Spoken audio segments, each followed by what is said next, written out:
Próximo tópico. 3, 2, 1. Ação. Olá, seja bem-vindo ao curso técnico de transações imobiliárias. Eu sou a professora Clarissa Barros e eu dou a disciplina de Direito Condominial. Hoje na nossa aula a gente vai abordar sobre ação de despejo. O que seria ação de despejo e quais são as características e as necessidades, as hipóteses em que você pode entrar com essa ação de despejo. Então vamos lá, as ações de despejo são as ações previstas na Lei 8245, artigo 5º, destinadas à retomada do imóvel locado.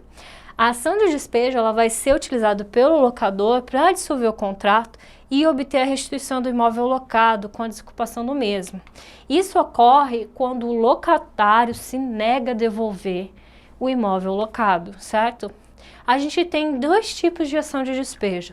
Ação de despejo por retomada imotivada, ou seja, denúncia vazia, acabou o contrato de locação por prazo determinado e o locatário não devolve. A gente entra com a denúncia vazia e depois com a ação de despejo. A segundo tipo de ação de despejo é por retomada motivada, e ela está aqui descrita no artigo 59, parágrafo 1º. São 4 hipóteses que podem acontecer quando tem inadimplência, quebra contratual, morte do locatário sem nenhum sucessor que possa assumir essa responsabilidade e quando o poder público exige obras dentro deste imóvel. Então vamos dar uma olhada nos aspectos gerais da ação de despejo. O artigo 59 da Lei do Inquilinato, a ação de despejo segue o rito ordinário, certo? O rito ordinário é quando você tem punições, penalidades acima de 4 a 5 anos, certo? O deferimento de liminar, ou seja, quando o juiz te dá o direito, sem que haja propriamente dito ação ocorrido, ela pode ser feita em até 15 dias, mas para isso o locador ele precisa fazer uma caução no valor de 3 meses de aluguel e somente nas ações que tiverem os seguintes fundamentos.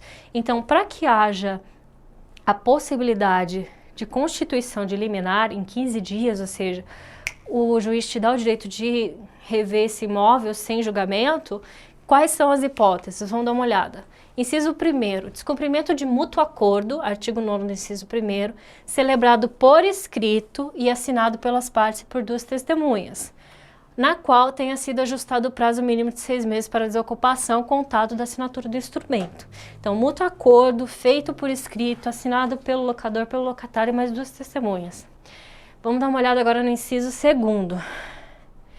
O disposto no inciso 2º do artigo 47, havendo prova escrita da rescisão do contrato de trabalho ou sendo ela demonstrado em audiência prévia. Então, essa é a outra hipótese. Inciso 3º, término do prazo da locação para temporada. Lembra? Temporada são até 90 dias. Ao fim desse prazo, tendo sido proposta ação de despejo em até 30 dias após o vencimento do contrato, quando o locatário se nega a devolver a locação por temporada. 4º, a morte do locatário sem deixar sucessão legítima na locação, de acordo com o referido no inciso 1º do artigo 11, permanecendo no imóvel pessoas não autorizadas por lei, certo? Se não houver sucessor, esse imóvel tem que ser devolvido para o locador. 5º, inciso 5º, a permanência do sublocatário no imóvel, extinta a locação celebrada com o locatário. Então, se o sublocatário ele se nega a deixar o imóvel, cabe ação de despejo.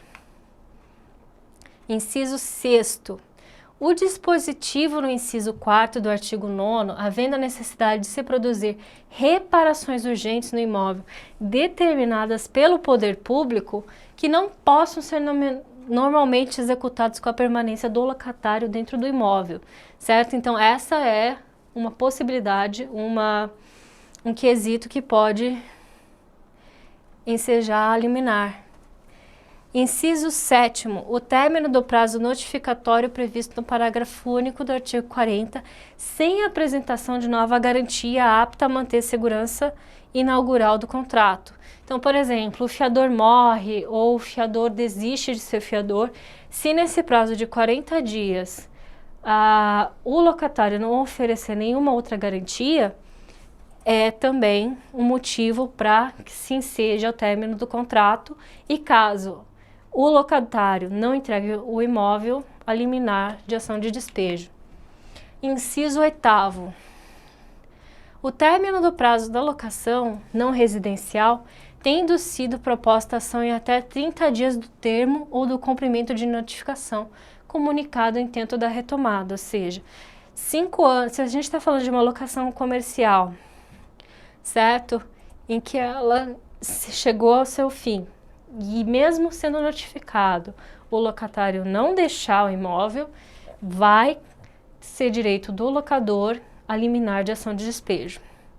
Inciso 9º, a falta de pagamento de aluguel e acessórios da locação no vencimento, estando o contrato desprovido de qualquer das garantias previstas no artigo 37, por não ter sido contratada ou em caso de extinção ou pedido de exoneração dela independentemente de motivo.